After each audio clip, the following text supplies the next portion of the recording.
Welcome back. Today I want to talk about the formation of the Sun and the Earth. We're going to begin by talking about conservation of angular momentum and apply that idea to star formation and see how that explains the formation of disks.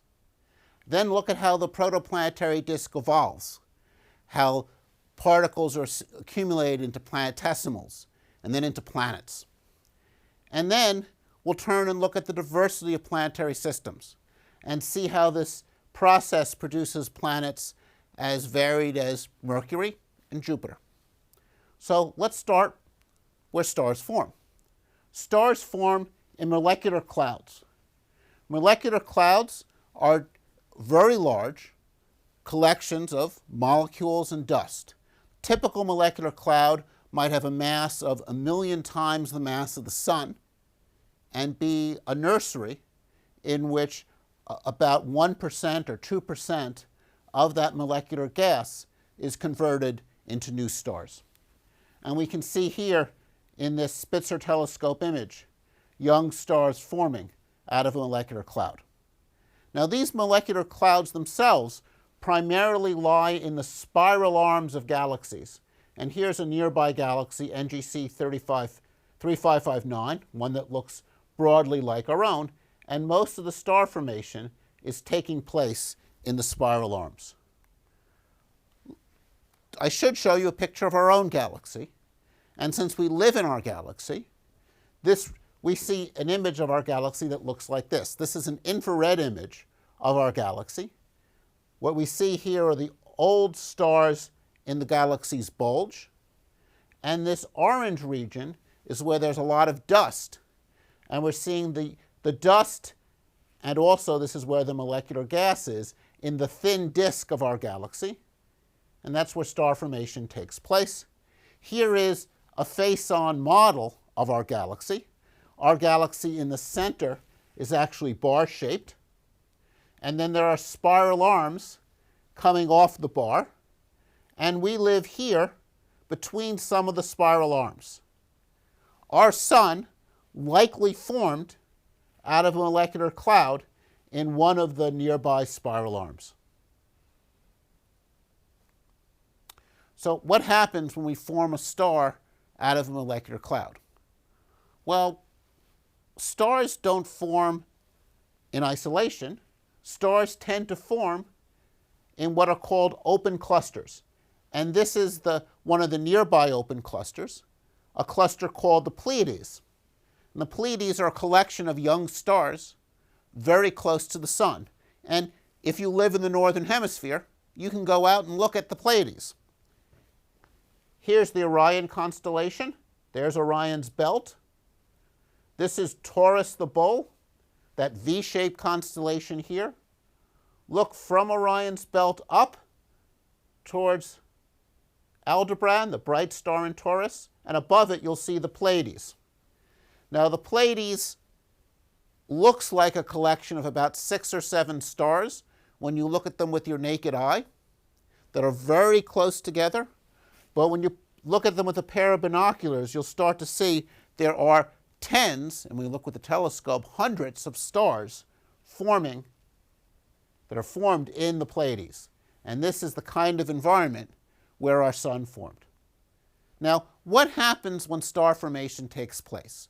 What happens when we take this molecular gas and we assemble it to form a star? To explain what happens, I'm going to do a potentially dangerous demonstration to show the conservation of angular momentum.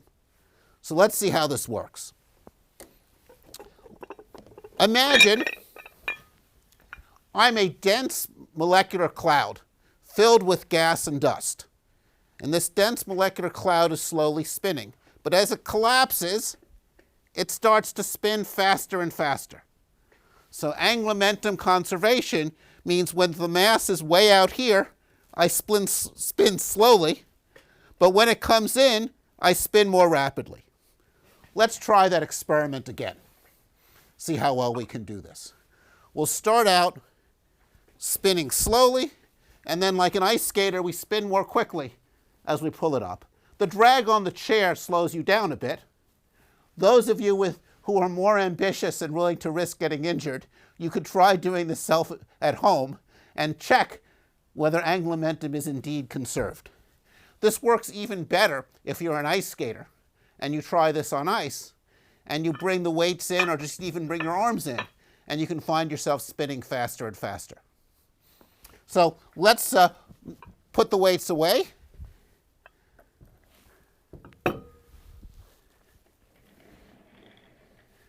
And write down an equation to describe what's going on. This equation describes angular momentum.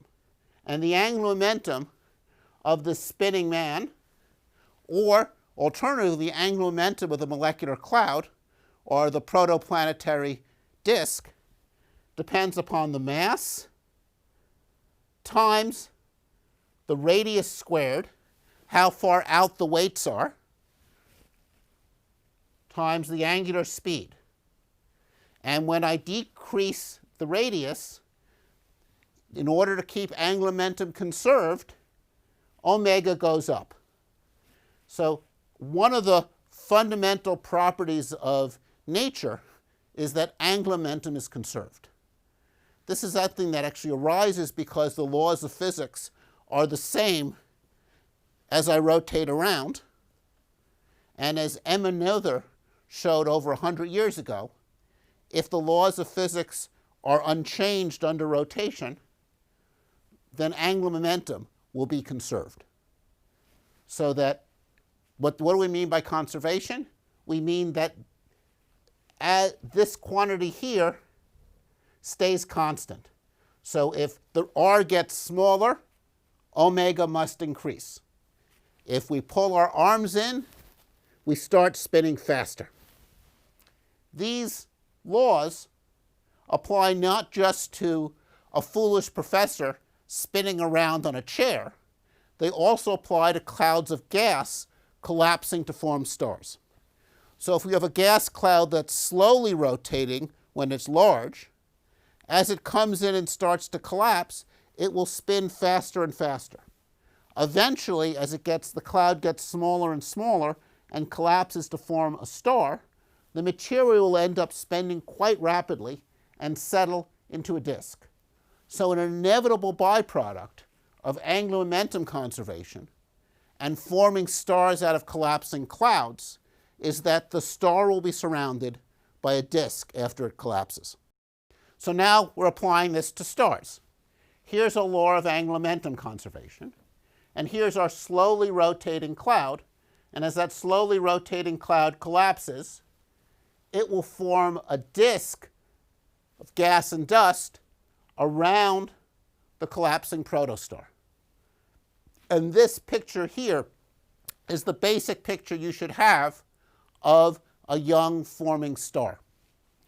And here is a visualization of what a system might actually look like, with a bright star in the center surrounded by gas and dust. And what's often seen is as the material flows in this way along the disk, a jet forms, and we see in some young stellar systems jets flowing outward from the center of the system. So now let's think about this idea of angular momentum conservation and apply it to our own solar system. I'd like you to look up the mass of the sun, the mass of Jupiter, stick in the radius of the sun and the diameter of Jupiter's orbit, not Jupiter's radius, because it's Jupiter's moving around the whole system. Plug in those numbers and compare the angular momentum in Jupiter's orbit to the angular momentum in the sun. Work through those numbers and we'll be back in a moment.